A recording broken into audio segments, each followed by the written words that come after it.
Good morning, everyone. So again, reading the G. White books at the end, well, in the middle of the chapter, as an icebreaker. And it says, if in our ignorance we make missteps, the Savior does not forsake us. We need never feel that we are alone. This is not a sorrow, not a grievance, not a human weakness for which he has not provided a remedy. So that's quite comforting to know, God doesn't think like man. And we get great comfort knowing our God is a very compassionate, loving and caring God, just from that little reading alone. Thank you. In this chapter, again, it continues from chapter 1, offerings that we have to bring to the Lord for the different things. And this particular chapter concerns sin offerings, trespass offerings, and so on, and it specifies, as usual, what the individual should bring to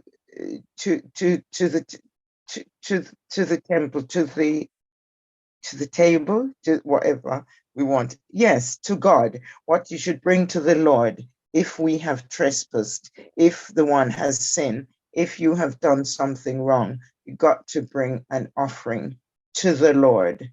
It says in verse 2, if a soul touch any unclean thing, whether it be a carcass or an unclean beast, or a carcass of unclean cattle, or the carcass of unclean creeping things, and if it be hidden from him, he also shall be unclean and guilty.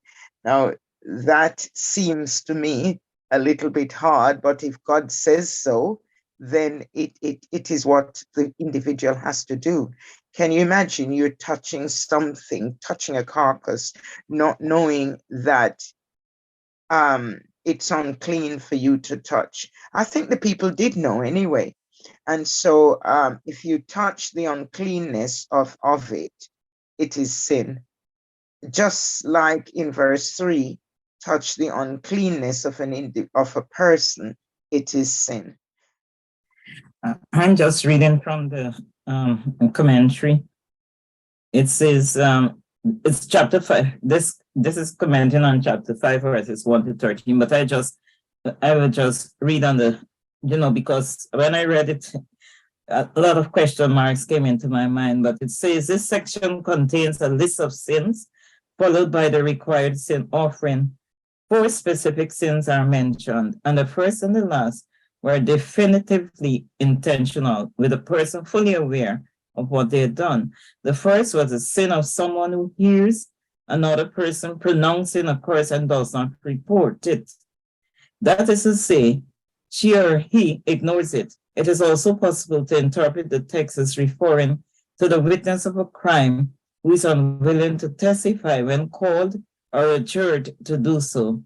The Hebrew text speaks about a person who sins by not testifying against someone whom they heard curse.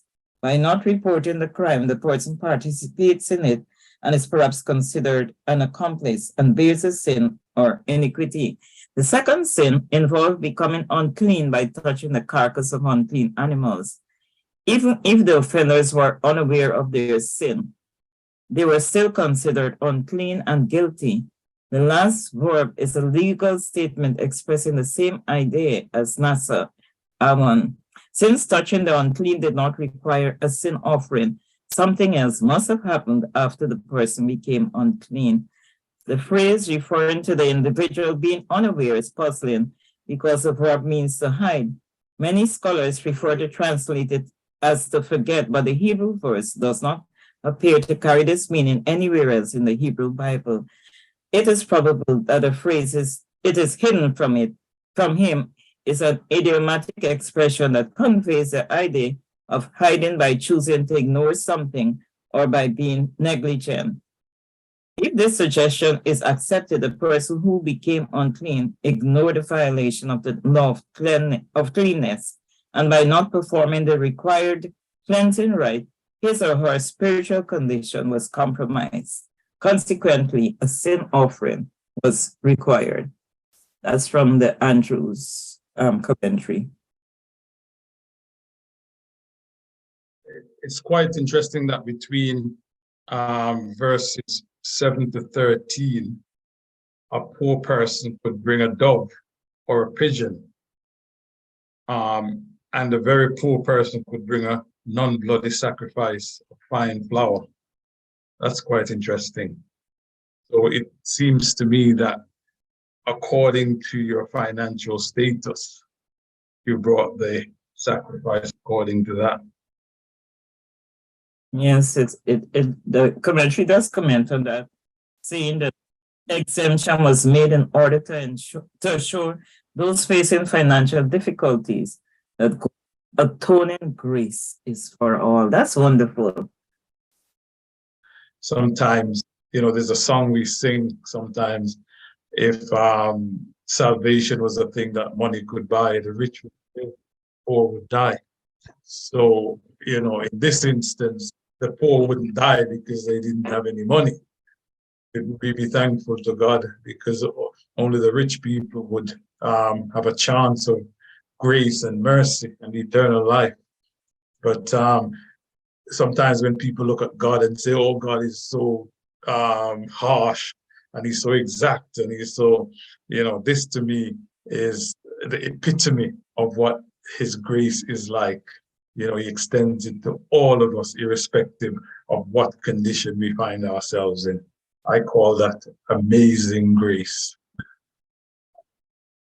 One of the intriguing things in this chapter, thank you, Pastor, for that. That's so true, amazing grace, is the different types of offerings that could be offered, just to continue your theme, for the same thing. And we have this text that Paul quotes in the New Testament that says that there could be no remission of sins without blood. And we think that the Old Testament was clear about this, but actually, if you look at this chapter in Leviticus, yes, if you were really poor, God says, even if you were too poor to offer a dove, then you could bring some grain offering and some fine flour.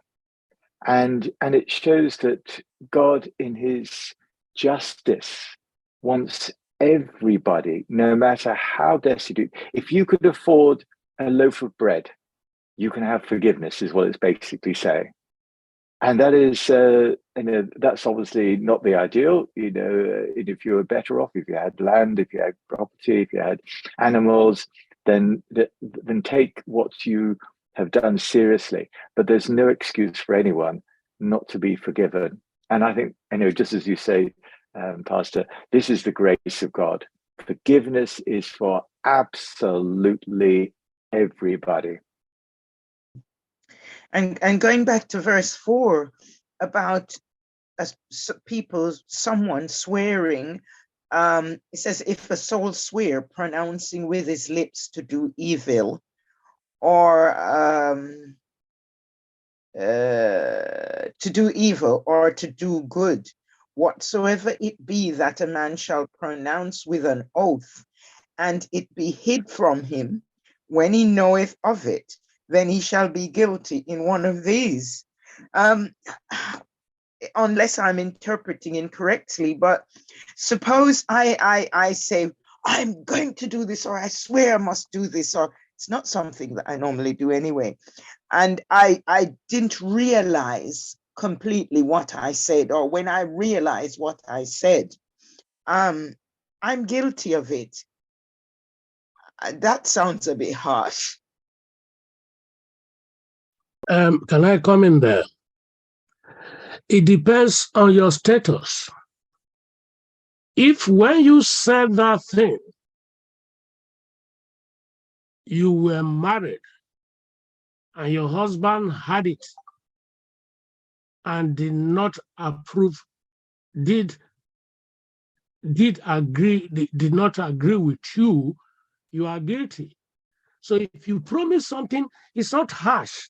You have to be careful with your mouth. That's what the Bible is saying.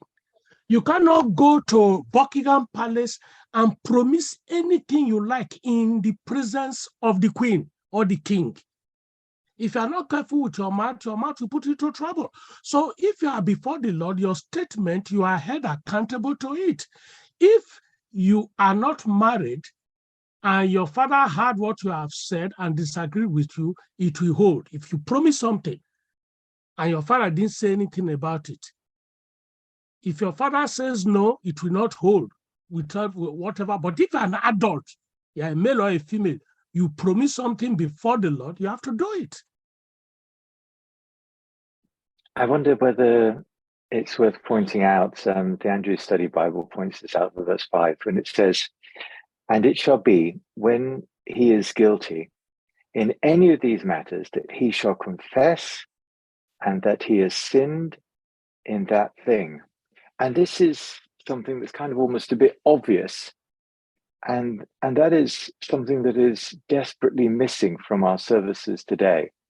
And that is that when we have done something wrong, we might have got angry and we said something that we regret afterwards,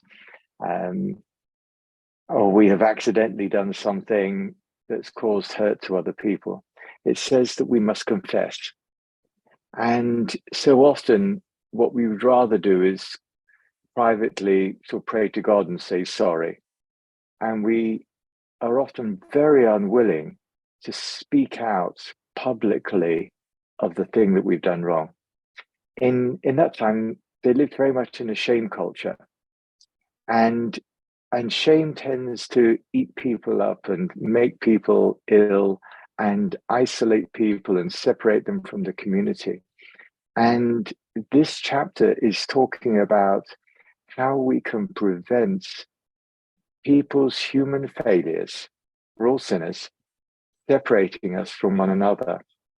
And just as we publicly confess, we show that we're serious about that confession. We go to the individual, as it says in 1 Corinthians 18, that we should go to the person, that we have a problem with, and we say sorry. We do whatever we need to do, and we are reconciled.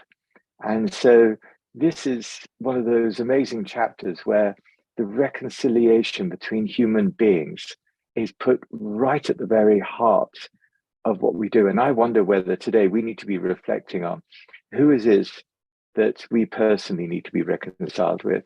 Is there somebody who's been a bit off with us recently because of something we might have said and done? Is there something that we need to confess to somebody else?